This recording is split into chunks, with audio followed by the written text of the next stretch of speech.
Maybe you can start by telling me, like introducing yourself in 2, 3 sentences, telling me what you do and a few elements of your background. So for me personally, my name is Francis, and I come from a sort of a general marketing branding background. And that has started out with my sort of experience in journalism back in the day. That has actually segued to me starting this agency called 11 International, which has been around for about 7 years already, which is quite a long time, I guess. And for an agency like ours, we are still sort of at that boutique stage. So we're a little bit less than 25 people, but we do work with reputable clients, some of which have sort of a global reputation. Names that people might be familiar with would be like Xiaomi, and also X-Real AR glasses.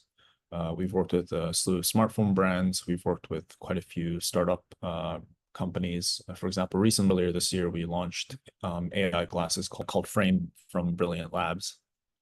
And then, of course, we also at the same time work with crypto firms as well. So we were the folks that launched some of the more well-recognized crypto companies like Cobalt Wallet, I'm Token. At one point, we actually helped launch and scale Babel Finance. Of course, eventually they were liquidated, though we did actually help them through that process as well from a communication standpoint.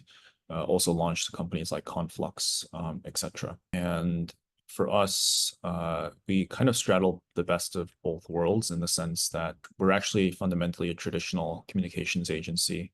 We do operate, I think most of the clients know us for our sort of expertise in the US and UK markets. But recently we have expanded to regions like Korea, Southeast Asia, and even a little bit of Europe and Japan as well. So we're looking to kind of diversify. The vast majority of our clients are actually in the technology space, but we have actually recently been working with other types of clients. For example, we have been working with a supplement brand from India, funny enough, and they're looking to build a reputation in the US. So with all that being said, we're kind of a traditional cross-border communications agency, helping brands kind of essentially jump from one country to another. And with that also being said, what makes us unique is that we actually are quite results-driven, even as a communications agency. And I think there aren't that many firms on the market that can make that claim.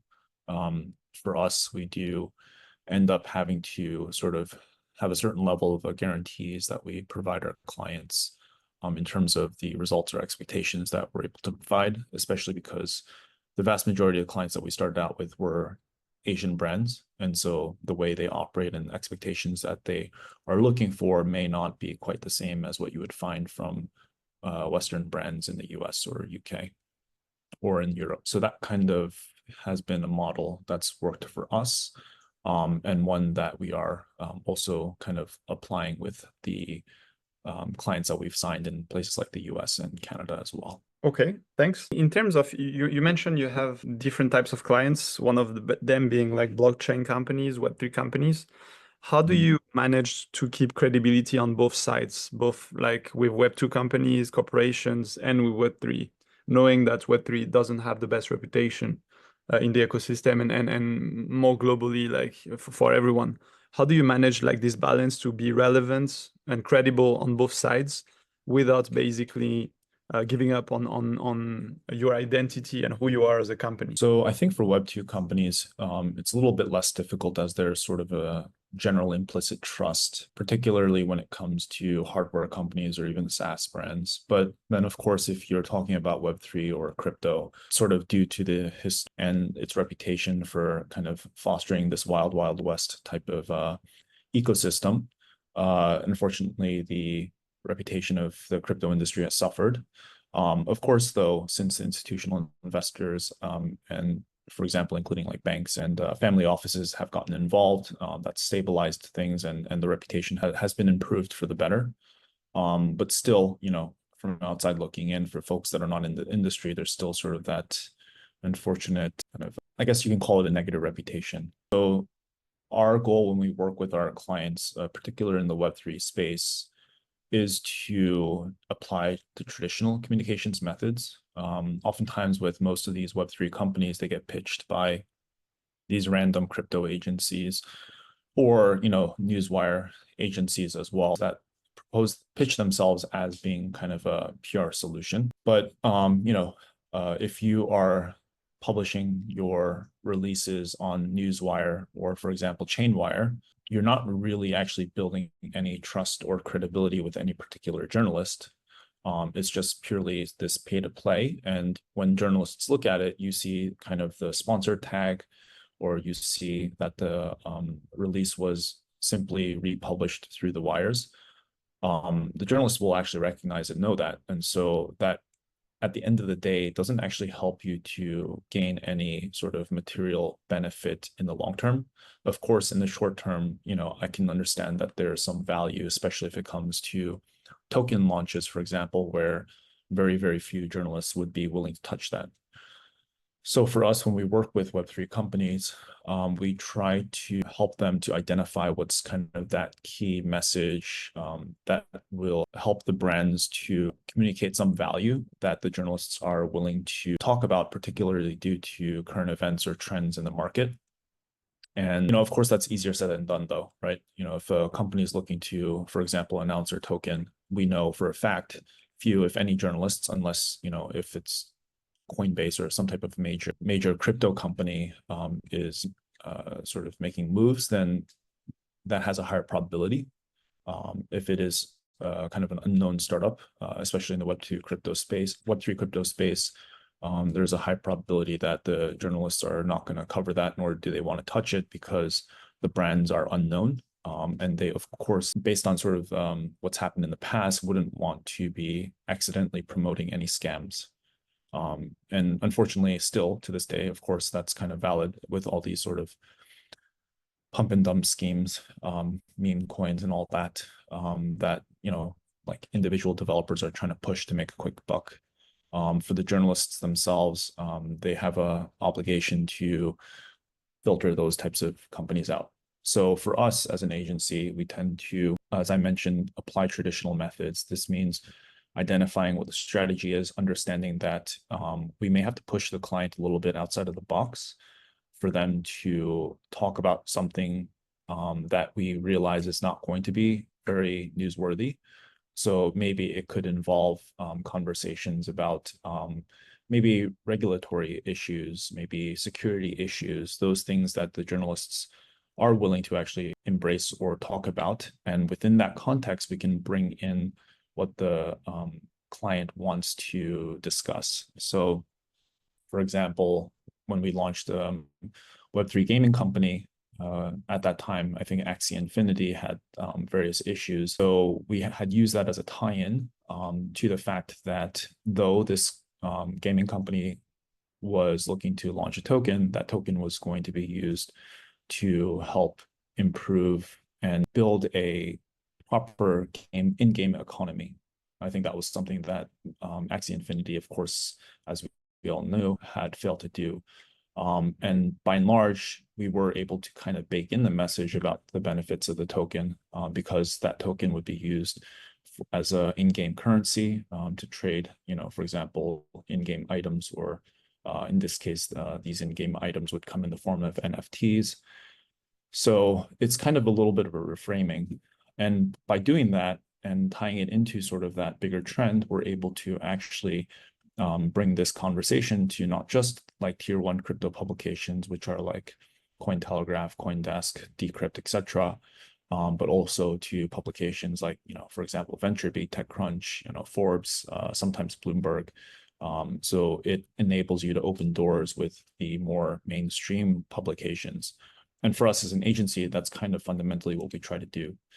We try to establish sort of a legitimate credibility with the journalists, so that the brands can benefit in eventually being recognized by the journalists as being, for a lack of a better word, legitimate. Okay. Yeah, very clear. And still on the same topic, how do you see this evolve? Because we actually have a limited number of serious PR actors in terms of Web3 and tech.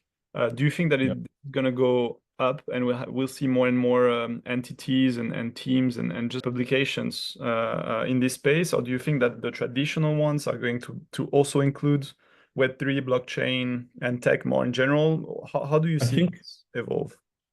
yeah, I think the industry as a whole, when it comes to the media industry, has been on a decline, whether it's Web3, whether it's Web2. Overall, these publications have been slashing journalists. And unfortunately, it does sort of impact the amount of coverage that they're capable of managing. And so I've seen kind of this like ebb and increase and decrease of their willingness to actually cover crypto. I think to a degree, crypto is here to stay. And so there may at least be like one or two journalists that would continue to cover, whether or not it's solely their beat, whether it's solely the only focus in terms of the type of coverage that they have been sort of tasked by the editor on is another matter.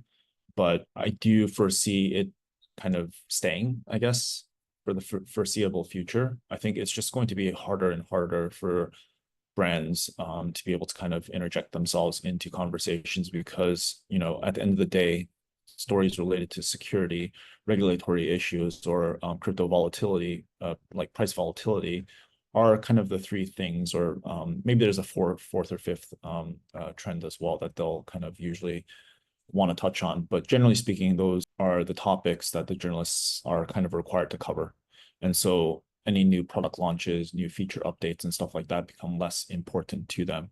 And so it becomes more imperative for brands, crypto companies, to be able to find ways to interject themselves into these sort of more mainstream conversations to increase the odds or probability of them actually landing any coverage. So for us, for example, of course, with crypto companies, it's not always the case where they are actually having any like particular news to announce on a monthly basis. And so what we tend to do is, you know, we do know that the journalists prefer to kind of keep some type of relationship with these companies. Otherwise, they eventually forget about these companies, and then you kind of end up starting from scratch. You know, if you've done an announcement in month 1 and then you return for another announcement in month 6, sometimes the clients are thinking, you know, why are the journalists not picking this up like they used to before?